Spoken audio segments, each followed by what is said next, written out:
Chris Penn, producer of Live from the Astroturf, Alice Cooper. My name is Aaron Thedford. I drew pictures and made a move.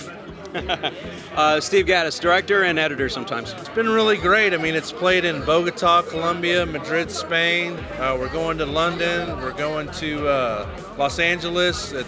We won awards at the Phoenix Film Festival, Houston Film Festival, and the Dallas International and the Northeast Mountains of Georgia. Yeah, best favorite. Astroturf in the mountains. Lots of money, lots of drugs. It's been really great. We're actually starting our own film festival. It's going to be November 9th at the Alamo Drafthouse Cedars. It's called Cacophony Cinematic Oral Review Film Festival, and it's going to go from noon to midnight. And it's going to music films, documentaries, music videos, short documentaries, our film, Brainiac, there's a couple other, ZZ Top, PJ Harvey. It's going to be great.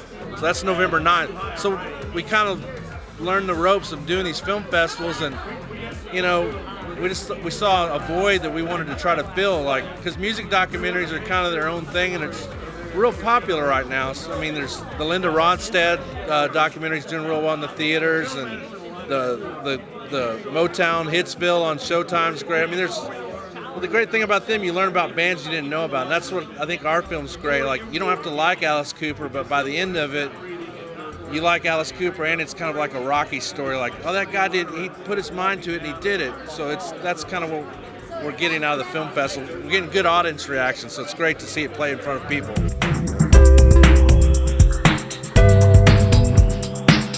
I'm Chris Hanna, and I'm the director and producer for Now or Never, Tony Romo Story. I'm Nina Hedberg, and I am the sound editor and mixer, color correctionist, and pretty much everything else. It was a dream come true, you know, being a huge Cowboys fan and being a Tony Romo fan, to, you know, look at your hero in the eyes and get to ask him questions that you've been wondering for your whole entire life. It's been something of a dream come true.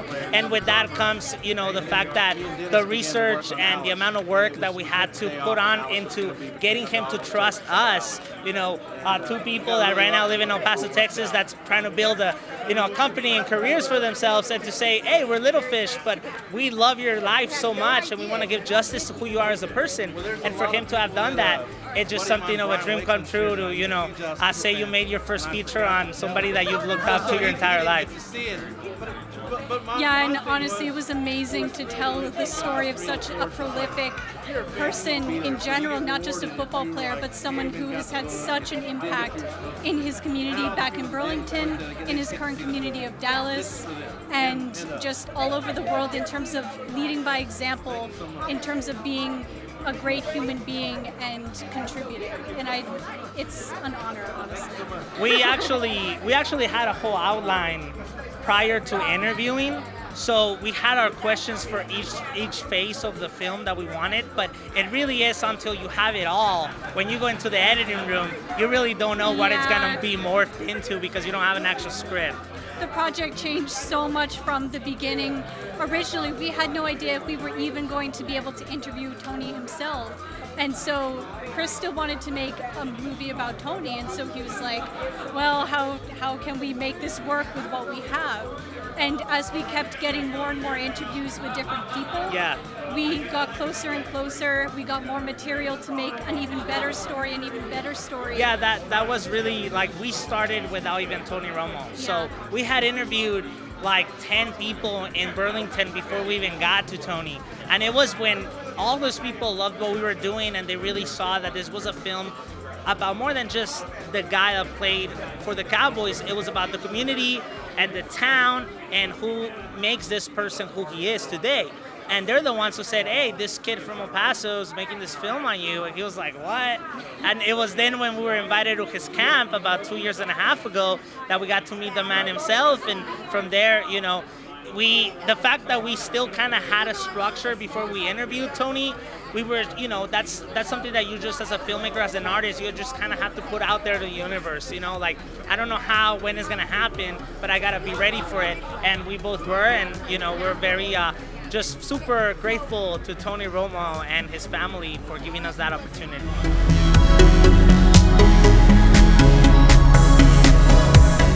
It is one of the greatest things about Canines for Warriors, that pairing of a dog with a veteran. The national average of suicide is 22 a day. We've graduated 572 canine teams with only one suicide during that time. But countless stories of how the dog has saved the veteran's life. And then also the program itself gives back to our veterans. We follow them for the life of their dog. Whether it's financial needs, somebody to talk to, whatever it is, we're always there for them.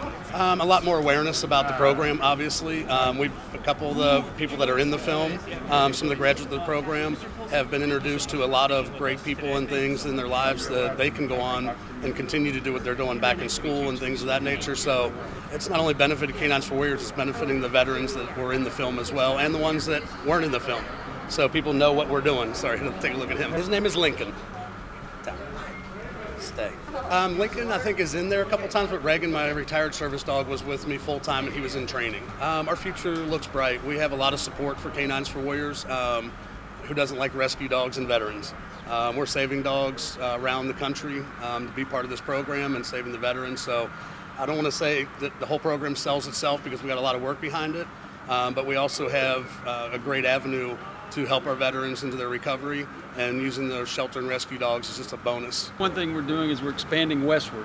We're going to build a facility in San Antonio. We partner with the city of San Antonio to rescue a minimum of 200 dogs a year down there. So we've got a great opportunity. They take in about 800 dogs a month, excuse me. So we're going to be taking just a little bit off the top, but this is our first venture outside of the state of Florida. So we're really excited about that.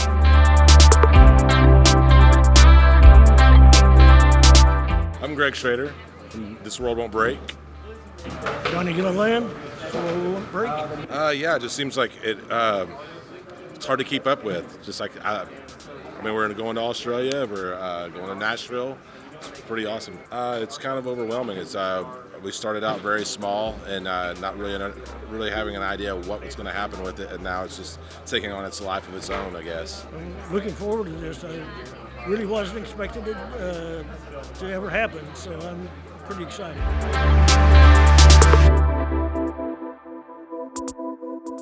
I'm Josh David Jordan. I'm the writer and director of This World Won't Break. I'm Julian Jordan. I'm the editor of This World Won't Break. Yeah, the film was about a modern-day songwriter who doesn't make it. Yeah, fortunately for us, I didn't think in a million years that the Dallas International Film Festival, because I'm a huge fan of the Dallas International Film Festival. It's like on a high thing for me that we would even get in. And then when we did get in, it was like mind-blowing to me. And then we won Best Narrative Feature, which was even more mind-blowing. So yeah, I don't know. And that's how we got into this one, was like the best. Yes, and that's how we're here, is because like the people we kept selling out shows. And that's not sold out too. And that's not because of us. It's because of like the cinephiles and the filmmakers. The fact that like we kept like selling out really big venues, and they kept adding venues. It was, it's still I still get chills. I don't know, I think just seeing all the sold out shows is pretty cool. Seeing that all these people are coming to see our movie that we edited in our loft, it's cool. And the cool thing is, we get badges so we can see other films. And I've seen every film. I've seen every film at DIF. I've seen every film here. Like, that's all I want to do is like, sometimes it gets confusing because they stack up against each other. It's like, I want to see two popes tonight, but I may be like celebrating our film, so maybe I missed it. I don't know. So we're going to the, after this, next week we're going to the Nashville 50th anniversary film festival, and we just got bumped up to the narrative feature competition. We were just in the music competition, and then after that we're going to Australia for our international premiere at the Byron Bay International Film Festival, and we hope to talk to Chris Helmsworth, Liam. I think he's going through a weird thing with his wife. But yeah. Who knows? We'll see what happens after that. Yeah, but we're looking for like Australia, Netflix, Australia, Amazon, Japanese. I don't know. Let's make This World Won't Break. Yeah. You know what I mean? Yeah.